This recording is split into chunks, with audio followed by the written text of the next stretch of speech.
ಪರವಾಗಿ, ಈ ನಾಡಿನ ಬಡವರ ಪರವಾಗಿ, ಈ ನಾಡಿನ ರೈತರ ಪರವಾಗಿ ಅವರಿಗೆ ಏನು ಕಷ್ಟಪಟ್ಟು ಬೆವರು ಸುರಿಸಿ ಇದನ್ನ 6.5 ಕೋಟಿ ಜನರು ಏನು ಅವರು ಮುಖ್ಯಮಂತ್ರಿ ಆಗಿ ಮಾಡಿದ್ರು, ಈ ಕರ್ನಾಟಕ ರಾಜ್ಯದ ಜನರ ಪರವಾಗಿ ಅವರ ಆರ್ಥಿಕವಾದಂತ ಅಭಿನಂದನೆ ಕೂಡ ವಿಶೇಷವಾಗಿ ಕಾಂಗ್ರೆಸ್ಸಿನ ನಾಯಕರು ಮತ್ತು ಜೆಡಿಎಸ್ ನಾಯಕರು ಹೊಸ ನಾಟಕವನ್ನು ಪ್ರಾರಂಭ ಮಾಡಿದ್ದಾರೆ.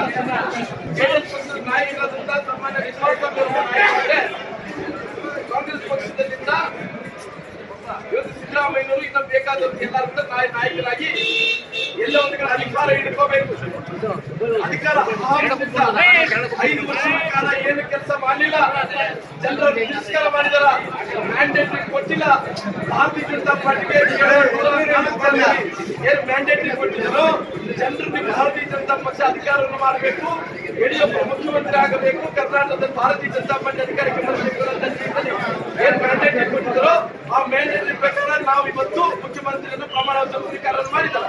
ನಂತರ ಇವತ್ತು ಬಹುಮತ ಏನಿತ್ತು ಫ್ಲೋರ್ ಆಫ್ ದ ಹೌಸ್ ಏನು ಬಹುಮತವನ್ನು ಸಾಬೀತುಪಡಿಸಬೇಕಾಗಿತ್ತು, ಸಾಬೀತುಪಡಿಸಬೇಕಾಗಿತ್ತು ನಾವು ಸಿದ್ಧವಾಗಿದ್ದೀವಿ. ಎಲ್ಲ ರೀತಿಯಲ್ಲಿ ಎಲ್ಲ ಸಿದ್ಧತೆಗಳನ್ನು ಮಾಡ್ತಾ ಇದ್ವಿ. ಖಂಡಿತವಾಗಿ ನಾವು ಎಲ್ಲ ಬಹುಮತವನ್ನು ಸಂಪೂರ್ಣವಾಗಿ ಫ್ಲೋರ್ ಆಫ್ ದ ಹೌಸ್ ಏನು ಕೊಡಬೇಕಾಗಿದೆ ನಾವು ಇಂಡಿಪೆಂಡೆಂಟ್ ಶಾಸಕರು ಕೂಡ ಬಹಳಷ್ಟು ನಮ್ಮ ಜೊತೆ ಸರ್ ಇರೋದೇ ಇಬ್ಬರು ಇಂಡಿಪೆಂಡೆಂಟ್ ಬೇರೆ ಬೇರೆ ಶಾಸಕರು ಕೂಡ ಕಾಂಗ್ರೆಸ್ ಪಕ್ಷದ ಮೇಲೆ ಜೆಡಿಎಸ್ ಪಕ್ಷದ ಮೇಲೆ ನಂಬಿಕಿಲ್ಲ. ಇವತ್ತು ಎಲ್ಲಾ ರೀತಿಯಲ್ಲೂ ಕೂಡ ಭಾರತೀಯ ಜನತಾ ಪಕ್ಷದ ಮೇಲೆ ಎಷ್ಟು ಜನ ಬೆಂಬಲ ನೀವೇನು ಊಹಿಸಕ್ಕೆ ಸಾಧ್ಯ ಆಗಲ್ಲ. ಅಷ್ಟು ಜನರು ಭಾರತೀಯ ಜನತಾ ಪಕ್ಷ